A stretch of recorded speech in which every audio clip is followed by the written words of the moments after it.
Hi dears, welcome back to Silent Learning. It's me Rohit. മക്കളെ, നമ്മൾ direct and inverse proportions chapter 1 shot ലൈവിൽ അതിഗംഭീരമായിട്ട് പഠിച്ചെടുത്തു അല്ലേ? ഇനി നമുക്കതിലെ പ്രോബ്ലംസ് കൂടെ മുഴുവനായിട്ട് അങ്ങോട്ട് പഠിച്ചെടുത്താലോ? എല്ലാ കുട്ടികളും ഇവിടെ ശ്രദ്ധിക്കുക. വളരെ കുറച്ച് സമയമുള്ളൂ, വളരെ കുറച്ച് സമയം. ആ സമയത്തിനുള്ളിലേ മുഴുവൻ പ്രോബ്ലംസും ചെയ്യാൻ പറ്റുന്ന രീതിയിലേക്ക് നിങ്ങളെ ഞാൻ മാറ്റിയെടുക്കാൻ പോവാം, ഒരു മാജിക് കാണിക്കാൻ പോവാം. ഓക്കെ, ഇനി നിങ്ങൾ കൃത്യമായിട്ട് ശ്രദ്ധിച്ചിരിക്കുക. നിങ്ങൾ എന്ത് ചെയ്യും? ഈ ചാപ്റ്ററിൽ ഏത് ക്വസ്റ്റ്യൻ വന്നാലും നിങ്ങൾക്ക് അറ്റൻഡ് ചെയ്യാൻ പറ്റും. ഓക്കെ, നമ്മൾ വളരെ കുറച്ച് ക്വസ്റ്റ്യൻസ് ചെയ്യുന്നുള്ളൂ. പക്ഷെ എന്താണ്, നിങ്ങൾ ഏത് ക്വസ്റ്റ്യൻ വന്നാലും, ഈ ചാപ്റ്ററിന് ഏതൊരു ക്വസ്റ്റ്യൻ വന്നാലും എൻ്റെ മക്കൾക്ക് ആൻസർ ചെയ്യാൻ പറ്റും. ഞാൻ തരുന്ന ഉറപ്പാണ്. സെറ്റ് അല്ലേ? നോക്കിയാലോ. First question. The second class railway fare for 240 km of journey is ₹15. Okay. What would be the fare for a journey of 139.2 km? Railway ചാർജാ പറഞ്ഞത്. നമ്മൾ ട്രെയിൻ കയറി നമ്മൾ ഓരോ സ്ഥലത്ത് പോകാറല്ലേ, അങ്ങനെ പോകുന്നതന്നെ ടിക്കറ്റ് ചാർജും കാര്യങ്ങളാണ് പറഞ്ഞിട്ടുള്ളത്. ഓക്കെ, എന്താ പറഞ്ഞത്? ഇത്ര കിലോമീറ്ററിന് ഇത്ര രൂപയാണ് അല്ലെ, ഇത്ര കിലോമീറ്ററിന് ഇത്ര റുപ്പീസ് ആണെന്ന് പറഞ്ഞിട്ടുണ്ട്. എടാ, നമ്മുടെ ഫസ്റ്റ് സ്റ്റെപ്പ് ഡയറക്റ്റ് പ്രൊപ്പോർഷൻ ആണോ ഇൻവേഴ്സ് പ്രൊപ്പോർഷൻ ആണോ എന്ന് നോക്കുക എന്നുള്ളതാണ്. കിലോമീറ്റർ കൂടുന്നതിനനുസരിച്ചിട്ട് നമ്മുടെ ചാർജ് എന്താവും? ഫെയർ എന്താവും? ടിക്കറ്റ് ഫെയർ എന്താവും?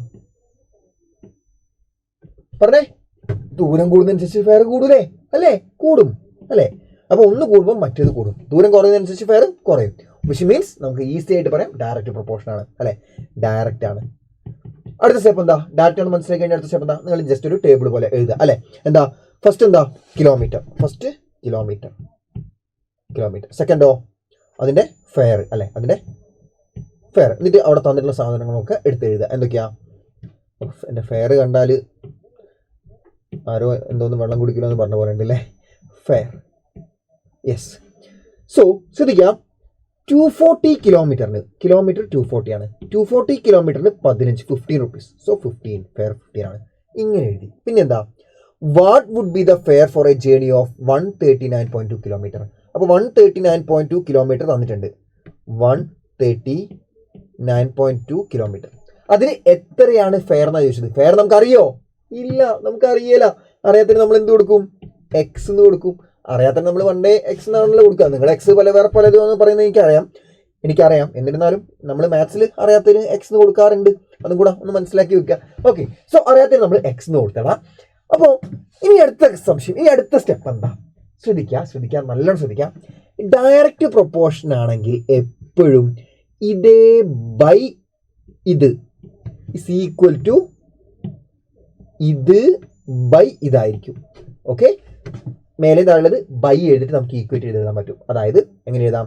240 divided by 15 will be equal to 139.2 divided by X. Direct proportion ആണെങ്കിൽ മാത്രമേ ഇങ്ങനെ എഴുതാൻ പറ്റുള്ളൂ. ഓക്കെ ആണല്ലോ? സെറ്റ് ആണല്ലോ? യെസ്. ഇതിൽ നിന്ന് എങ്ങനെ എക്സ് കണ്ടുപിടിക്കാം? സാർ പറഞ്ഞുതരാം. ഫോർ എക്സാമ്പിൾ, രണ്ട് ഫ്രാക്ഷൻസ് ഈക്വൽ ആണെന്ന് വിചാരിക്കാം. ഉദാഹരണത്തിന് എ ബൈ ബിയും അതേപോലെ സി ബൈ ഡിയും ഈക്വൽ ആണെങ്കിൽ നമുക്ക് ഇതിനെ എങ്ങനെ മാറ്റി എഴുതാൻ അറിയോ?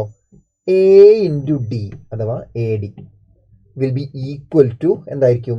സി ഇൻറ്റു ബി ആയിരിക്കും, അഥവാ സി ബി ആയിരിക്കും. ഇങ്ങനെ എഴുതാൻ പറ്റും. അങ്ങനെ വെച്ചാൽ ഇവിടെ എങ്ങനെ എഴുതാം? നമുക്ക് 240 ഇൻറ്റു എക്സ് അല്ലേ, അഥവാ 240 X will be equal to എന്തായിരിക്കും മക്കളെ? 139.2 ഇൻറ്റു 15 ആയിരിക്കും. 139.2 ഇൻറ്റു 15 ആയിരിക്കും. അടുത്ത സ്റ്റെപ്പ് എന്താ? ഈ എക്സ് നമുക്ക് കിട്ടണം. നമുക്ക് ഈ എക്സ് ആണ് കിട്ടിയാൽ മതി. എക്സ് അങ്ങോട്ട് കിട്ടിയാൽ പോരെ. എക്സ് കിട്ടണമെങ്കിൽ എന്താ മക്കളെ നമ്മൾ ചെയ്യേണ്ടത്? എക്സിന്റെ കൂടെ അധികപ്പറ്റായിട്ട് വരുന്ന ഈ 240 ആ സൈഡിലോട്ടൊക്കെ അങ്ങോട്ട് കൊണ്ടുപോവുക അല്ലേ. അപ്പോൾ എക്സ് എന്ത് വരും? X will be equal to, അവിടെ ഓൾറെഡി ആരുണ്ട്? 139.2 ഇൻറ്റു 15 ഉണ്ട് ഓൾറെഡി, അത് അവിടെ ഉണ്ട് അല്ലേ. ആ ഇൻറ്റു 240 ഇപ്പുറത്തുള്ള LHS ഉള്ള ഇൻറ്റു 240 അപ്പുറം പോകുമ്പോൾ എന്തായി മാറി? ഡിവൈഡഡ് ബൈ 240 ആയിട്ട് മാറി. ഇതിന്റെ ഫൈനൽ ആൻസർ നിങ്ങൾ ഇത് ചെയ്യുക, മൾട്ടിപ്ലിക്കേഷൻ ചെയ്യാൻ 240 ഡിവൈഡ് ചെയ്ത് കിട്ടുന്ന ഫൈനൽ ആൻസർ എന്ന് പറഞ്ഞാൽ 8.7 റുപ്പീസ് കിട്ടും. 8.7 റുപ്പീസ് കിട്ടും. ഓക്കെ, ഇത് കൃത്യമായിട്ട് ചെയ്ത് നോക്കുക. ഓക്കെ, ഒന്നുകിൽ നിങ്ങൾക്ക് 15 240 കട്ട് ചെയ്യാം. എങ്ങനെ? 5 കൊണ്ട് ഡിവൈഡ് ചെയ്യാൻ പറ്റും. അങ്ങനെ കട്ട് ചെയ്തിട്ട് നേരെ മൾട്ടിപ്ലൈ ചെയ്യാം. അതും അല്ലെങ്കിൽ നേരെ ഡിവൈഡ് ചെയ്യാം. മൾട്ടിപ്ലൈ ചെയ്തിട്ട് ഇത് രണ്ടും കൂടെ മൾട്ടിപ്ലൈ ചെയ്തിട്ട് 240 കൊണ്ട് ഡിവൈഡ് ചെയ്യാം. എങ്ങനെ വേണേൽ ചെയ്യാം. ഫൈനൽ ആൻസർ കിട്ടുക 8.7 റുപ്പീസ് ആയിരിക്കും. ക്ലിയർ ആണല്ലോ? ഒരു ക്വസ്റ്റ്യൻ കൂടെ നമുക്ക് ഡയറക്റ്റ് പ്രൊപ്പോർഷനിൽ നോക്കിയാലോ? നോക്കിയേ. The amount of extension in an elastic string varies directly as the weight hung on it. Okay. Then, if a weight of 150 gram produces an extension of 2.9 centimeter, then what weight would produce an extension of 17.4 centimeter? എന്ന് മനസ്സിലായോ? ഒരു extension ഉണ്ട്, ഒരു elastic string ഉണ്ട്, elastic string എന്ന് പറഞ്ഞാൽ എന്താ, നമുക്ക് വേണമെങ്കിൽ നമുക്ക് അതിന് പകരം എന്താ പറയുക, ഇലാസ്റ്റിക് സ്ട്രിങ് എന്ന് പറഞ്ഞാൽ നിങ്ങൾക്ക് അറിയില്ല, നിങ്ങളെ ചില ഡ്രസ്സിനൊക്കെ അതല്ല, സാധാരണ നമ്മുടെ ഈ കോളറൊക്കെ ഇലാസ്റ്റിസിറ്റി ഉണ്ടാവുമല്ലോ. അപ്പോൾ ഇലാസ്റ്റിസിറ്റി ഉണ്ട് അല്ലെ, അങ്ങനത്തെ മെറ്റീരിയലാണ് ഇലാസ്റ്റിക് എന്ന് പറയുന്നത്. നമ്മൾ പിടിച്ചാൽ അങ്ങനെ വലിഞ്ഞു വരും അല്ലെ.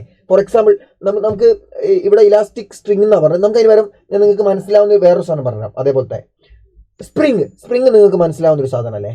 സ്പ്രിങ് നിങ്ങൾ കുറേ കണ്ടിട്ടുണ്ടാവും നിങ്ങളുടെ ടോയ്സിൻ്റെ ഉള്ളിലൊക്കെ അല്ലേ. ഓക്കെ, ഒരു സ്പ്രിങ് ഉണ്ടെന്ന് വിചാരിക്കാം. ഇവിടെ പറഞ്ഞത് ഇലാസ്റ്റിക് സ്ട്രിങ് ആണ്, ഞാൻ അതിന് ഒരു സ്പ്രിങ് എടുത്തു. ഓക്കെ, അപ്പോൾ അതിൻ്റെ എമൗണ്ട് ഓഫ് എക്സ്റ്റൻഷൻ എന്ന് പറഞ്ഞതാ, അത് വലിയുന്ന ആ ഒരു ഇതില്ലേ, അതായത് ഇതിപ്പം ഞാൻ ഇവിടെ പിടിച്ച് വലിച്ചാൽ ഇതിങ്ങനെ വലിയും അല്ലെ, കുറച്ച് വലിയും അല്ലെ. ഈ എത്ര വലിഞ്ഞിട്ടുണ്ടോ ഇത് ഇവിടെ എത്തിയിട്ടുണ്ടെങ്കിൽ അതാണിത് ആ എമൗണ്ട് ഓഫ് എക്സ്റ്റൻഷൻ എന്ന് പറയുന്നത്, വലിയുന്ന ആ ഒരു അളവ് ആ ഒരു measurement. Okay, amount of extension in an elastic string varies directly as the weight hung on it. അവർ ഡയറക്റ്റ് പ്രൊപ്പോർഷൻ എന്ന് ഓൾറെഡി ക്വസ്റ്റിൽ പറഞ്ഞിട്ടുണ്ട്. അല്ലെങ്കിൽ നമുക്ക് ആലോചിക്കാൻ മതി അല്ലേ, ഇവിടെ നമ്മൾ വെയിറ്റ് കുറച്ച് മാത്രം ഇട്ടിട്ടുണ്ടെങ്കിൽ അത് വലിങ്ങനെ വലിയൂല, കുറച്ചേ വലിയുള്ളൂ. എന്നാൽ ഒരു വലിയൊരു കല്ലെടുത്ത് തൂക്കിയിട്ടാലോ വല്ലാണ്ട് വലിഞ്ഞ് സാധനം താഴ്ത്തു അല്ലേ, അങ്ങനെ നല്ലോണം വലിയും. വെയിറ്റ് കൂടുന്നതനുസരിച്ച് സാധനത്തിന്റെ എക്സ്റ്റൻഷൻ എന്താവും, എക്സ്റ്റൻഷൻ കൂടും അല്ലേ.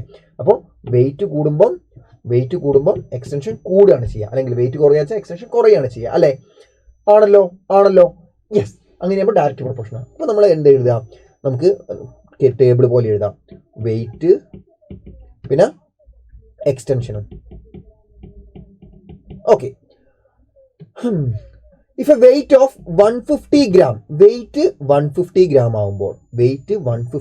ആകുമ്പോൾ എക്സ്റ്റൻഷൻ എത്രയാണെന്നാ പറഞ്ഞത്, 2.9 centimeter. അപ്പോൾ അത് അതിൻ്റെ താഴെ എഴുതാം. Okay, first step. Next step എന്താ, what weight would produce an extension of 17.4 centimeter. Extension നമുക്ക് എത്രയാ, 17.4 ആണ്. അപ്പോൾ എത്ര വെയിറ്റ് അവിടെ വേണമെന്നാണ് അവർ ചോദിച്ചിട്ടുള്ളത്. എക്സ് ആയിട്ട് എടുത്തു. ഡയറക്റ്റ് പ്രൊപ്പോർഷൻ ആയിട്ട് നമുക്ക് എന്ത് പറയാം, തൊട്ട് നമ്മൾ ബൈയിനിൽ എടുത്തത്. യെസ്. അപ്പോൾ എന്തെടുക്കുക, ഇതേ ബൈ ഇത് ഈസ് ഈക്വൽ ടു ഇതേ ബൈ ഇതായിരിക്കും. പക്ഷെ അത് അവിടെ അങ്ങനെ എഴുതി വെക്കരുതടാ, ഞാൻ നിങ്ങളോട് പറയാൻ വേണ്ടിയിട്ട് ഒരു എളുപ്പത്തിന് അങ്ങനെ അവിടെ കാണിച്ചെന്നുള്ളൂ. അങ്ങനെ എഴുതി വെക്കരുത് കേട്ടോ. ആ ടേബിൾ അങ്ങനെ തന്നെ നിന്നോട്ടെ, ആ ടേബിളിൽ നമ്മളൊന്നും ചെയ്യണ്ട. ഓക്കെ, നമുക്ക് ഇപ്പുറത്ത് സെപ്പറേറ്റ് ആയിട്ട് എഴുതാം. 150/2.9 is equal to X by 17.4. അപ്പോൾ ഇതിൽ നമ്മൾ എങ്ങനെ മാറ്റി എഴുതണം, ഇതിനാ ഞാൻ ഇവിടെ ഒരു വര വരച്ചിട്ട് അപ്പുറത്ത് എഴുതാണേ ബാക്കി. ഓക്കെ, നോക്കുക, 150 × 17.4 will be equal to 2.9 × x. 2.9 × x എന്ന് വരും അല്ലേ. നമ്മൾ നേരത്തെ പറഞ്ഞേ മറ്റേ a/b ഒക്കെ വെച്ച് പഠിച്ചേ, ഇതേ ഇൻറ്റു ഇത് ഈസ് ഈക്വൽ ടു ഇതേ ഇൻറ്റു ഇതായിരിക്കും. x × 2.9 അല്ലെങ്കിൽ 2.9 × x, രണ്ടും സെയിം ആണല്ലോ. 3 × 4 എന്ന് പറഞ്ഞാലും 3 × 4 എന്ന് പറഞ്ഞാലും 4 × 3 എന്ന് പറഞ്ഞാലും രണ്ട് സെയിം ആണല്ലോ, സെയിം. അപ്പോൾ x എന്ന് പറഞ്ഞാൽ എന്താ വരിക, x എന്ന് പറഞ്ഞാൽ എന്താ കിട്ടുക നമുക്ക്, ഈ 2.9 അടിയിലേക്ക് അങ്ങ് പോകും അല്ലേ. So x will be equal to 150 × 17.4. x will be equal to 150 × 17.4 whole divide by എന്താ, ഈ 2.9 അങ്ങോട്ട് പോവുക, ഇൻറ്റു 2.9 അപ്പുറത്ത് പോകുമ്പോൾ എന്താവും, ഡിവൈഡഡ് ബൈ 2.9 ആയിട്ട് മാറും. 150 × 17.4 ഡിവൈഡഡ് ബൈ 2.9. ആൻസർ 900 gram കിട്ടും. 900 കിട്ടും. ആൻസർ 900 കിട്ടും. അപ്പോൾ പല കുട്ടികളെയും വരുന്നൊരു മിസ്റ്റേക്ക് എനിക്കറിയാം, നിങ്ങൾ ഈ 900 അങ്ങ് വെച്ച് കിട്ടും. യെസ്, എക്സ് എനിക്ക് കിട്ടി, ആ ഒരു മൂഡിലായിരിക്കും എല്ലാവരും.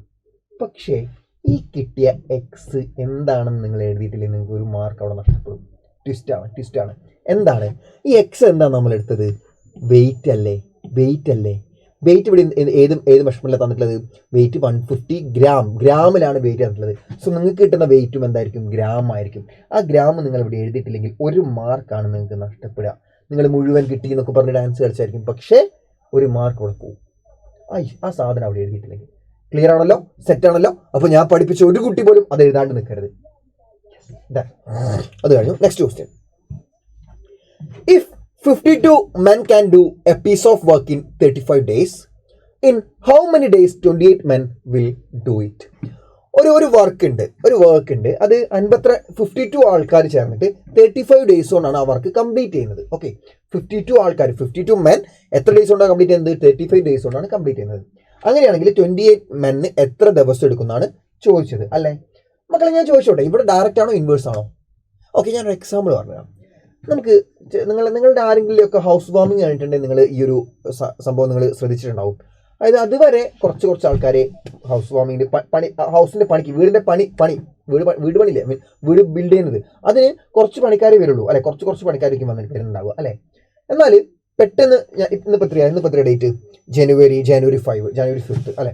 അപ്പോൾ ഇന്ന് ഞാൻ പറയുകയാണ് ഫെബ്രുവരി 1 ഫെബ്രുവരി 1 എൻ്റെ പുരേക്കൂടലാണ്, ഹൗസ് വാമിംഗ് ആണ്. അപ്പോഴത്തേക്ക് എന്തായി, ഈ വർക്ക് മൊത്തം 1 മാസം കൊണ്ട് തീർക്കണം അല്ലെ. അപ്പോൾ അവരെന്താക്കും, അവർ കൂടുതൽ ആൾക്കാർ പണിക്ക് വരും അല്ലെ, കൂടുതൽ ആൾക്കാരെ പണിക്ക് കൊണ്ടുവരും, ബംഗാളിനൊക്കെ ഇറക്കും അല്ലെ, കുറേ ആൾക്കാരെ പണിക്ക് കൊണ്ടുവരും. അപ്പോൾ അതിൽ നമുക്ക് എന്ത് മനസ്സിലാക്കാൻ പറ്റും? പണിക്കാരുടെ എണ്ണം കൂടുമ്പോൾ പണി പെട്ടെന്ന് തീരും അല്ലെ. പണി പെട്ടെന്ന് തീരാന്ന് പറഞ്ഞാൽ നമ്പർ ഓഫ് ഡേയ്സ് കുറയല്ലേ, അതായത് പണി തീരാനുള്ള നമ്പർ ഓഫ് ഡേയ്സ് കുറയല്ലേ, പെട്ടെന്ന് തീരാനുള്ള നമ്പർ ഓഫ് ഡേയ്സ് കുറയും അല്ലെ. അപ്പോൾ ആൾക്കാരുടെ എണ്ണം കൂടുമ്പോൾ നമ്പർ ഓഫ് ഡേയ്സ് കുറയും, വിച്ച് മീൻസ് ഇൻവേഴ്സ് പ്രൊപ്പോർഷൻ ആണ്. അപ്പോൾ അത് മനസ്സിലായി, അതാണ് ഫസ്റ്റ് സ്റ്റെപ്പ്. ഡയറക്റ്റ് ആണോ ഇൻവേഴ്സ് ആണോ എന്ന് മനസ്സിലാക്കി എൻ്റെ മക്കളെ, അതാണെന്ത് ഫസ്റ്റ് സ്റ്റെപ്പ്. അത് മനസ്സിലായല്ലോ? അത് നമ്മൾ ആലോചിച്ച് നോക്കുക, ജസ്റ്റ് ഒന്ന് ആലോചിച്ച് നോക്കുക. ഇത് ഇങ്ങനെ വരുമ്പോൾ അങ്ങനെ പോയി ഇങ്ങനെ ഒന്ന് ആലോചിച്ച് നോക്കുക. അപ്പോൾ ഇവിടെ ഓട്ടോമാറ്റിക്കലി അങ്ങോട്ട് കിട്ടിക്കോളും. ഓക്കെ കിട്ടിയിട്ടില്ലേ പോട്ടെ, അടുത്തതിൽ നമ്മൾ ശരിയാക്കും, അത്രയേ ഉള്ളൂ. ഇതൊക്കെ അത്രയേ ഉള്ളൂ. ഒന്ന് തെറ്റിപ്പോയാൽ പോട്ടെ, അടുത്ത ദിവസം നമ്മൾ ശരിയാക്കും. That's it. ഓക്കെ, സോ അപ്പോൾ ഇൻവേഴ്സ് ആണ് മനസ്സിലായി. പിന്നെ എന്താ, ആസ് യൂഷ്വൽ ഇൻവേഴ്സ് ആണെങ്കിലും ഡയറക്റ്റ് ആണെങ്കിലും എന്തായാലും നമ്മൾ ടേബിൾ ഉണ്ടാക്കണം അല്ലെ. ടേബിൾ അങ്ങ് ഉണ്ടാക്കിയോ. എന്തൊക്കെയാ പറയുന്നത്? ആൾക്കാരുടെ എണ്ണമാണ് ഒന്ന് പറഞ്ഞ ഒരു ഡാറ്റ അല്ലെ. അപ്പം നമ്പർ ഓഫ്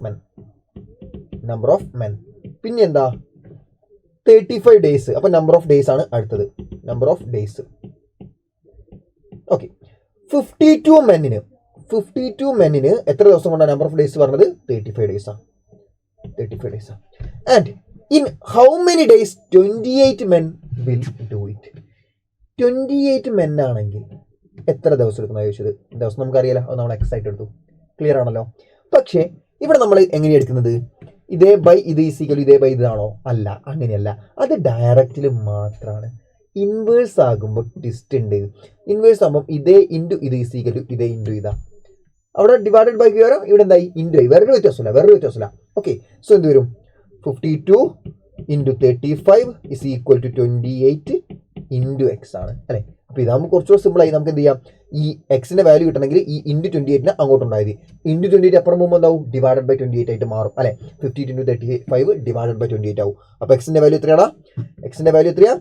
52 × 35 ഡിവൈഡഡ് ബൈ 28. എങ്ങനെ ഡിവൈഡഡ് ബൈ കിട്ടിയത്? ഈ ഇൻറ്റു 28 അപ്പുറം പോകുമ്പോൾ ഡിവൈഡഡ് ബൈ 28 ആയിട്ട് മാറും. അത്രയേ ഉള്ളൂ. അപ്പോൾ 52 × 35 ഡിവൈഡ് ബൈ 28 എത്രയാ? 65. എന്താ 65? എന്താ വെറുതെ 65 എഴുതി വെക്കുന്നത്? അതെന്താ നോക്കുക, നിങ്ങൾ എക്സ് കൊടുത്തത് ഇവിടെയാണ്. ഇവിടെ എന്ന് പറഞ്ഞാൽ നമ്പർ ഓഫ് ഡേയ്സ് ആണ്. ഡേയ്സ് പറഞ്ഞിട്ടുള്ളത് അവർ ചുമ്മാ ഡേയ്സ് എന്നാണ് പറഞ്ഞിട്ടുള്ളത് അല്ലെ. So 65 days. ക്ലിയർ? സെറ്റ് ആണല്ലോ മക്കളെ? ക്ലിയർ ആയിട്ട് മനസ്സിലായവർ പെട്ടെന്നൊരു ഗ്രീൻ ഹാർട്ട് കമന്റ് ആയിട്ട് അങ്ങോട്ട് പെട്ടെന്നിട്ടെ. അപ്പോൾ നിങ്ങൾ ഇൻവേഴ്സും പഠിച്ചു, ഡയറക്റ്റും പഠിച്ചു. ഈ ക്ലാസ്സിലെ ഈ ചാപ്റ്ററിലെ മുഴുവനും നിങ്ങൾ പഠിച്ചു. ഇത്രയേ ഉള്ളൂ. ഇതല്ലാതെ ഈ ടൈപ്പ് ക്വസ്റ്റ്യൻ അല്ലാതെ ഈ ചാപ്റ്റർ ചോദിക്കത്തില്ല. ഓക്കെ, ഈ ടൈപ്പ് ക്വസ്റ്റ്യനുകളെ ചോദിക്കത്തില്ല. ഓക്കെ, 100% നിങ്ങൾ ഓർപ്പിച്ചോ, ഈ 2 ടൈപ്പ് ക്വസ്റ്റ്യൻസ് അല്ലാതെ നമ്മൾ ചോദിക്കത്തില്ല ഈ ചാപ്റ്റർ.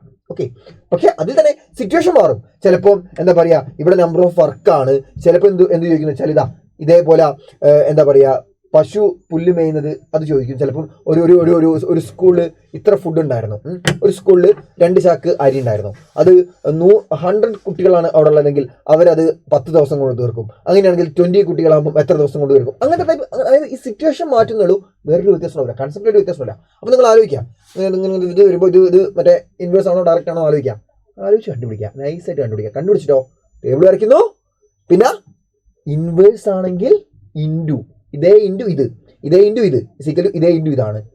ഡയറക്റ്റ് ആണെങ്കിലോ ഇതേ ബൈ ഇത് ഇസിക്കലും ഇതേ ബൈ ഇതാണ്. ഇത് എഴുതുന്ന ടേബിൾ എഴുതുന്ന ഓർഡർ നിങ്ങളോട് മാറിപ്പോയൊക്കെ പോയേ. ഓക്കെ, ടേബിൾ പറയാൻ കുത്തിനൊന്നും എഴുതി വെക്കരുത്. ടേബിൾ എങ്ങനെ നമ്മൾ എഴുതുക? ആദ്യം 2 സാധനങ്ങൾ എഴുതി, ഓക്കെ, എന്നിട്ട് അതിൻ്റെ നേരെയാണ് ഓരോന്ന് എഴുതേണ്ടത്. ആദ്യത്തെ കേസിൽ നമ്പർ ഓഫ് മെൻ, രണ്ടാമത്തെ കേസിൽ നമ്പർ ഓഫ് മെൻ, അങ്ങനെയാണ് എഴുതുന്നത് കേട്ടോ. അല്ലാതെ ടേബിൾ ഇങ്ങനെ കുത്തിനൊന്നും അങ്ങനെ ആയിപ്പോകുന്നത്. ഓക്കെ, ഇതേ രീതി തന്നെ. വേറൊന്നും നിങ്ങൾ അതിൻ്റെ ഇടയ്ക്ക് കയറിയിട്ട് നിങ്ങളെ സ്വയം ക്രിയേറ്റിവിറ്റി അപ്ലൈ ചെയ്യണ്ട. ഇതേ രീതിയിൽ അങ്ങനെ ചെയ്താൽ കൃത്യമായിട്ട് ആൻസർ കിട്ടും. ഓക്കെ, അപ്പോൾ എൻ്റെ ചോദ്യം ഇതാണ്. ഞാൻ നിങ്ങൾക്ക് തരുന്നൊരു ക്വസ്റ്റ്യൻ ഇതാണ്. ഈ ക്വസ്റ്റ്യൻ ഹോംവർക്ക് ആയിട്ട് ചെയ്തിട്ട് നിങ്ങളെ പേര് കമൻറ്റ് ചെയ്യുക കമൻറ്റ് ബോക്സിൽ. അത് കഴിഞ്ഞിട്ട് ഇതിൻ്റെ ആൻസറും കൂടെ കമൻറ്റ് ചെയ്യാം. നിങ്ങളെ പേര് കമൻറ്റ് ചെയ്യുക. അത് കഴിഞ്ഞിട്ട് ഈ ആൻസറും കൂടെ നിങ്ങൾ കമൻറ്റ് ചെയ്തിട്ട് കമൻ്റ് ആയിട്ട് ഇടണം. ഇടാത്തവരെ ഉറക്കത്തിൽ വന്ന് വേണം. ഞാനൊന്നും പറഞ്ഞില്ല. ഞാൻ പറഞ്ഞിട്ട് പോയി സാറ് ഇങ്ങനെ പറഞ്ഞിട്ട് എന്നെ വന്ന് ഉറുമ്പ് കടിച്ചു, എന്നെ വന്ന് മാന്തി എന്നൊക്കെ പറയും. വേണ്ട, ഞാനൊന്നും പറഞ്ഞില്ല. കമൻറ്റ് ചെയ്യുക, ആൻസർ കണ്ടുപിടിക്കുക, കമൻറ്റ് ചെയ്യുക. ഓക്കെ അല്ലേ? സെറ്റ് ആണല്ലോ മക്കളെ? സോ മറ്റൊരു വീഡിയോ ആയിട്ട് നമുക്ക് വീണ്ടും കാണാം. അതുവരേക്കും ബൈ.